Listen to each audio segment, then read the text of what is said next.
नमस्कार दोस्तों, आस्था पथ में एक बार फिर आप सबका स्वागत है।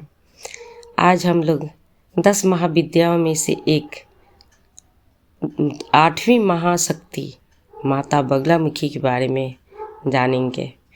माता बगलामुखी को कलयुग में बहुत ही जागृत देवी कहा जाता है, क्योंकि माता बगलामुखी शत्रुओं को हराने के लिए सबसे ज़्यादा प्रसिद्ध है।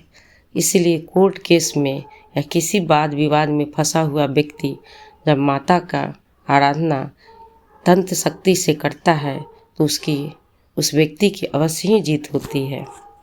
इसीलिए इस युग में माता बगलामुखी साधना, तंत्र साधना बहुत ज़्यादा अधिक मात्रा में की जाती है।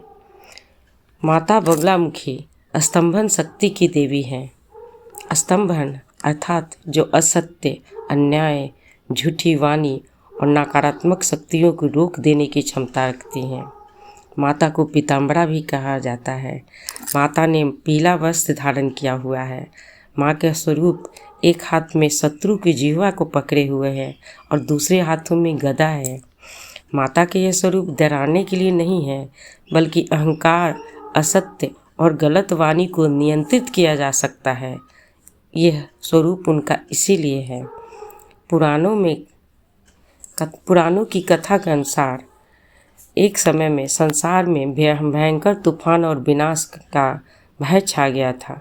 तब माता बगलामुखी प्रकट हुई और उन्होंने अपनी स्तंभन शक्ति से उस प्रलय को रोक दिया था। इस कारण माता को रोक देने वाली महाशक्ति कहा जाता है। माता बगलामुखी की साधना किसी को नुकसान पहुंचाने के लिए नहीं है, बल्कि यह उपासना है अन्याय के सामने स्थिर रहने की, भय के सामने डटे रहने की और अपनी वाणी को, मन को संयमित रखने की। ऐसे तो माता का साधना उपासना गृहस्थ जीवन में संभव नहीं है कि तंत्र मार्ग को अपनाकर उनको हम साधना कर सकें, लेकिन एक तरीका है जो मुझे ज्ञात है। अगर आप चाहें तो माँ का ध्यान, माँ की भक्ति आप इस रूप में भी कर सकते हैं। प्रातःकाल जब भी आप सो के उठते हैं तो आप सबसे पहले बिस्तर पर बैठे बैठे ही सबसे पहले आप अपने हाथों को देखें और हाथों को देखते हुए आप 27 बार माँ बगलामुखी का बीज मंत्र ह्लीम, इस शब्द का, इस वर्ण का आप बीज मंत्र का आप 27 बार उच्चारण करें और मन से माँ का ध्यान करें। आप पाएंगे धीरे धीरे माता बगलामुखी आपके भीतर जो भय है, क्रोध है, असत्य है, उसको स्तंभित करने की शक्ति आपको ही दे रही है।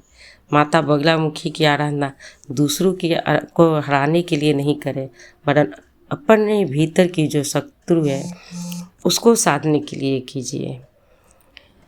धन्यवाद। अगर वीडियो अच्छा लगे तो इसे शेयर करें और लाइक करें।